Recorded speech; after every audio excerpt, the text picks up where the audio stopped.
नांदेड़ शहर का भरोसेमंद डायनेमिक स्ट्रक एंड एडियस कंस्ट्रक्शन मुकम्मल तामीराती खिदमत एक ही जगह पर बिल्डिंग परमिशन, गुंटेवारी, architecture planning, structure designing, estimation व costing, interior designing, row house plotting का layout. Engineer Mohammed Sohail Abdul Hafeez, BE civil MTech structure engineer से रब्ता करें। इनका पता है अपोजिट लाइस eye hospital, Jangamwadi road, workshop corner, Shrinagar, Nanded. IR news में आप सभी दर्शकों का स्वागत है। नांदेड़ शहर के प्रभाग नंबर 2 असरा नगर में नगर सेविका के खिलाफ सांगवी बुजुर्ग के किसानों ने एहतजाजी तौर पर संगीन नोयत की शिकायत दर्ज करवाई। जिला collector, police superintendent, municipal corporation commissioner, airport police station को तहरीरी शिकायत देकर कानूनी कार्रवाई का मुतालबा किया। किसानों ने खबरदार किया कि अगर कार्रवाई ना हुई तो वो एहतजाज करेंगे।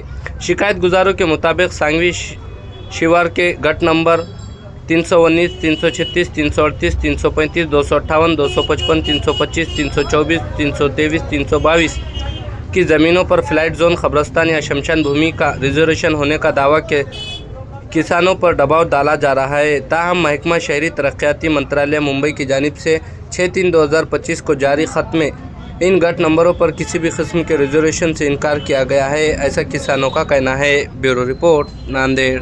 मी सांगवी येथील शेतकरी असून मी महानगरपालिकेतला शेतकरी आहे। माझी जमिनीवरील आरक्षण उठून बरेच दिवस झालेले आहेत, तरी जे स्वतःला समाजसेवक समजतो खंडणीखोर नगरसेवक आम्हाला अडचणी आणून आमच्या गटावर तो पैसे मागतो, प्लॉटिंग कशी टाकू शकतो अशा धमक्या देतो, असा आम्हाला तो वेळोवेळी त्रास देतो।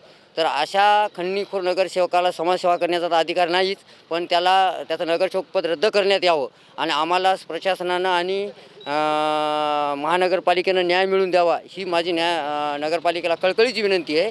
आणि असे खंडणीखोर नगरसेवक नगरपालिकेमध्ये समाजाचा विकास काय करू शकणार आहेत?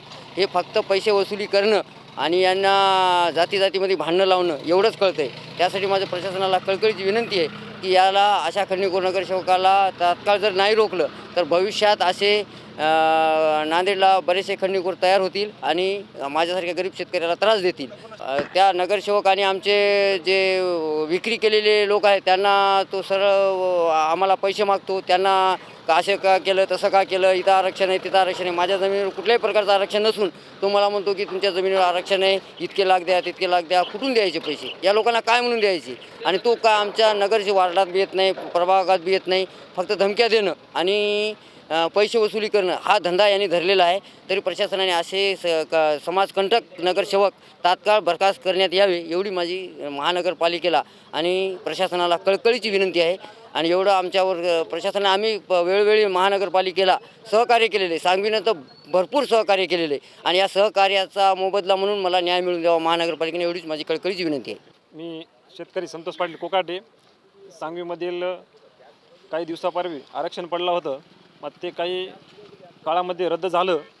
तरी पण हे जे नवीन नगरसेवक आलेले आहेत यांना काहीतरी ऑब्जेक्शन नवीनच घ्यायलेत आणि ते नगरसेवक आमच्या वार्डामध्ये नाहीत, पण ते वार्ड क्रमांक 2मध्ये आहेत आणि ही जमीन 3मध्ये आहे। त्याचा अधिकार पण नाही इकडं समजा ऑब्जेक्शन घेण्याचा, तरी पण ते आम्हाला सांगवीच्या शेतकऱ्यांना खूप काही त्रास देत आहेत आणि असे आरक्षण आहे हे आहे ते आहे असे वापा करून जे प्लॉटिंग पडलेले आहे त्या प्लॉटिंग विक्री केलेली आहे, काही त्या विक्री घेतलेल्या लोकांना असं काहीतरी गैरसमज करून ते रद्द व्हावं आणि असं शेतकऱ्याचं नुकसान व्हावं म्हणून असे काहीतरी नुकसान म्हणताना पैसे मागणी करणं हे करणे असं काही समजा बरंच काही बोलणं करून त्याला तर ओळखतही नाही आमच्याकडे कोणी पण, मग तरी पण हे ऑब्जेक्शन घेतल्यामुळं आता आम्हाला माहीत झालं की बा हे कोणतरी नगरसेवक आहे आणि ऑब्जेक्शन घेतलं आमच्या इकडं नाफे कोणतरी नवीनच आहे। तक्रार महानगरपालिकेला केली आहे, SP ऑफिसला केलेली आहे, पोलीस स्टेशनला केलेली आहे, सर्वीकडे अर्ज दिलेले आहेत। तरी प्रशासनाने याचे लवकरात लवकर सर्व शेतकऱ्यांना न्याय मिळवून द्यावे हीच विनंती। तर विषय असा आहे की सांगवी प्रभाग 3मधील काही जमीन जी शेतीच्या कडेला म्हणजे शेतीसाठी करत होते, त्या जमिनीचा व्यवहार झालेला आहे। आमच्या आता सांगवी सगळं आजूबाजूला प्लॉटिंग असल्यामुळं शेतकऱ्याला या ठिकाणी शेती करणं शक्य नाही, त्यामुळं येथील शेतकरी आमचे बांधव हे या ठिकाणची जमीन विकून बाहेरगावी शेती घेऊन आपला उदरनिर्वाह करत आहेत। त्यामध्ये आता काही जमिनीचे व्यवहार झालेले आहेत, परंतु जाणीवपूर्वक असं ऐकण्यात आलेलं आहे माझं की प्रभागमध्ये 2मधील काँग्रेस पक्षाच्या नगरसेविकेने या ठिकाणी काहीतरी अर्ज करून या ठिकाणी व्यत्यय आणण्याचा प्रयत्न केलेला आहे, जेणेकरून हा व्यवहार थांबवला जाईल व यातून काहीतरी स्वतःचा आर्थिक आर्थिक फायदा साध्य करण्याचा असा हा हेतू दिसत आहे. परंतु माझी प्रशासनाला विनंती आहे की आपण या ठिकाणी गाड्या पाठवून किंवा कुठलेही लोक पाठवून लोकांची गैरसमज निर्माण करू नये. कारण काय आहे की मागील जो DP प्लॅन आहे त्या DP प्लॅनचं आरक्षण रद्द झालेलं आहे. आपण सगळीकडे बातम्या बघितलेल्या असाल की DP प्लॅन रद्द झालेला आहे, त्याचा GR पण आलेला आहे. त्याचबरोबर तुकडाबंदी नियम म्हणजे तो पण लागू झालेला आहे.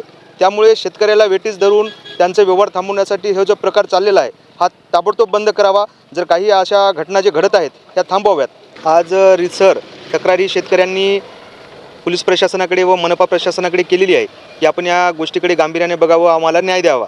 तर मी प्रशासनाला देखील सांगू इच्छितो की आपण लवकरात लवकर या गोष्टीकडे गांभीर्याने पाहून अशा ज्या प्रकार होत आहेत त्या चुकीच्या प्रकाराला आपण ताबडतोब आळा घालावा व शेतकऱ्यावर अन्याय होईल असं कुठलंही पाऊल आपण उचलू नये. आपण जर अशा पद्धतीने वागत असाल तर मी शिवसेना शहर प्रमुख या नात्याने आपण सांगू इच्छितो की येणाऱ्या काळामध्ये याचे तीव्र प्रसाद हे आपल्या समोर उमटतील व त्याची दाद मागण्यासाठी आम्ही जिल्हाधिकारी कार्यालयावर संपूर्ण शेतकऱ्यासह आम्ही मोर्चा काढू व त्या ठिकाणी धरणे आंदोलन देऊ.